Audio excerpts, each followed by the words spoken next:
Welcome to Best of Coaching Pathways. Today we journey to central Italy, to the Arno River, a waterway indelibly etched into the fabric of history, art and culture. Flowing through the heart of Tuscany, the Arno is more than just a river. It's a lifeline, a muse and a force of nature that has shaped the destiny of a region. From its humble origins high in the Apennine Mountains to its confluence with the Ligurian Sea, the Arno has borne witness to the rise and fall of civilizations, the flourishing of art, and the enduring spirit of the Italian people. Join us now as we explore the story of the Arno, a tale as captivating as the landscapes it traverses. Our journey begins high in the Apennine Mountains, amidst the rugged peaks and verdant slopes of the Casentino region. Here at the foot of Monte Falterona, a spring emerges, a trickle of water destined to become the Arno River. Over millennia, rainfall and snowmelt have carved a path through the mountains, feeding the Arno's relentless journey. As the Arno descends from its mountainous cradle, it gathers strength and purpose, its waters carving deep valleys and shaping the landscape. The river's journey is a testament to the relentless power of nature, a force that has shaped not only the land, but also the destiny of those who have lived along its banks for centuries. The Arno's upper reaches are a haven for wildlife, a tapestry of forests and meadows where nature reigns supreme. Here, amidst the tranquility, one can almost hear the echoes of ancient times, a reminder that the Arno has flowed long before human history began. As the Arno flows westward, it leaves behind the rugged Apennines, entering a land of rolling hills, vineyards, and ancient cities. The river's course becomes a serpentine ribbon, winding its way through the heart of Tuscany. The Arno's journey takes it through Arezzo, a city steeped in Etruscan and Roman history, where the river has borne witness to the rise and fall of empires. Here, the Arno's waters reflect the ancient walls and towers, a reminder of the river's enduring presence. Further downstream, the Arno encounters Florence, the jewel in Tuscany's crown, a city forever entwined with the river's fate. It was here that the Arno's significance transcended mere geography. It became an integral part of Florence's identity, its lifeblood, and its muse. The Arno, flowing gracefully through the heart of Florence, divides the city in two, its waters reflecting the grandeur of Renaissance architecture. The Ponte Vecchio, a medieval marvel with shops clinging to its sides, stands as a testament to the enduring bond between the city and its river. Beyond Florence, the Arno continues its westward journey, its waters nourishing the fertile plains of Tuscany, a region renowned for its olive groves, vineyards, and rolling hills. The river's presence is a constant, a source of life and inspiration for generations of Italians. Through Empoli, a town known for its glassware and agricultural heritage, the Arno flows, its waters carrying the reflections of a region steeped in tradition. The river's journey is a tapestry woven with threads of history, culture, and natural beauty. As the Arno approaches the end of its journey, it encounters Pisa, a city forever linked to its iconic Leaning Tower. Here, the river has played a vital role in shaping the landscape, its waters once providing a strategic advantage for this maritime republic. Finally, the Arno reaches its destination, the Ligurian Sea, where its fresh water mingles with the salty embrace of the Mediterranean. The river's journey from the mountains to the sea is a testament to the interconnectedness of nature, a reminder that all life is ultimately connected. The Arno, like the region it traverses, possesses a dual nature. In gentle times it flows with a grace and tranquility that belies its latent power, a mirror reflecting the azure Tuscan sky. Yet the Arno is also a river of dramatic contrasts, prone to sudden and violent floods that have left an indelible mark on the region's history. The Arno's flow is dictated by the rhythms of nature, by the rainfall in the Apennines and the melting snows of winter. In the heat of summer, the river may dwindle, its waters receding to reveal sandy banks and hidden secrets. But with the arrival of autumn rains, the Arno can transform into a raging torrent, its waters surging with unpredictable fury.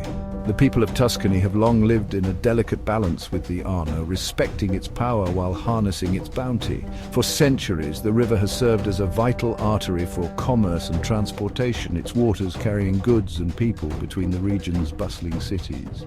The Arno's banks have been the lifeblood of agriculture, its fertile soil irrigated by its waters, yielding bountiful harvests of grapes, olives, and wheat. The river's presence has shaped not only the landscape but also the livelihoods of generations of Italians. The Arno's story is inextricably intertwined with the history of Italy, its waters reflecting the passage of time and the rise and fall of civilizations. Long before the Romans, the Etruscans, skilled engineers and artisans recognized the Arno's strategic importance. The Etruscans harnessed the Arno's power, constructing canals and irrigation systems that transformed the region's agriculture. They built settlements along its banks, leaving behind remnants of their vibrant culture in the form of tombs, temples, and artifacts. The Romans, with their insatiable thirst for conquest and expansion, recognized the Arno's strategic value, incorporating the river into their vast empire. They constructed bridges and roads along its banks, facilitating trade and communication throughout the region. During the tumultuous Middle Ages, the Arno witnessed the rise of powerful city-states, each vying for control of its waters and the trade routes they provided. Florence, strategically positioned along the river's banks, emerged as a dominant force, its wealth and influence fueled by the Arno's bounty. The Arno, flowing through the heart of Florence, became a silent witness to the city's artistic and cultural awakening during the Renaissance. Its waters reflected the genius of Leonardo da Vinci, Michelangelo, and Donatello, whose masterpieces continue to inspire awe and wonder. The Arno's power, however, is a double-edged sword. For all its life-giving properties, the river has a darker side, a capacity for destruction that has haunted the region for centuries. Throughout history, the Arno has been prone to devastating floods, its waters rising with terrifying speed and force, leaving a trail of devastation in their wake. The most harrowing chapter in the Arno's story unfolded in November 1966, when relentless rains transformed the river into a raging torrent. The Arno burst its banks, engulfing Florence and other towns in its path, leaving behind a scene of unimaginable destruction. The floodwaters surged through the streets of Florence, a churning maelstrom that tossed aside cars like toys and breached the defenses of ancient buildings. The Arno, once a symbol of life and beauty, had become a destructive force, its waters carrying a deadly cargo of debris and mud. As the floodwaters receded, they revealed the true extent of the devastation. Homes and businesses lay in ruins, their contents coated in a thick layer of mud. Priceless works of art, centuries-old books, and irreplaceable archives were damaged beyond repair. The flood of '66 left an indelible scar on the soul of Florence, a reminder of the raw power of nature and the fragility of human existence. Yet from the depths of despair emerged an inspiring spirit of resilience and determination. In the aftermath of the 1966 flood, the world watched in awe as the people of Florence, aided by an outpouring of international support, embarked on the monumental task of rebuilding their beloved city. From the mud and debris emerged a spirit of determination, a collective will to restore Florence to its former glory. The floodwaters had receded, but the task ahead was daunting.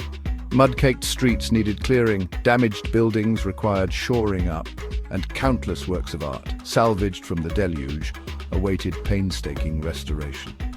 The spirit of the Angeli del Fango, the Mud Angels, prevailed. Volunteers from around the world descended upon Florence, armed with buckets, brushes, and an unwavering determination to help save the city's cultural heritage. They worked tirelessly alongside Florentine artisans, painstakingly cleaning and restoring damaged paintings, sculptures, and manuscripts.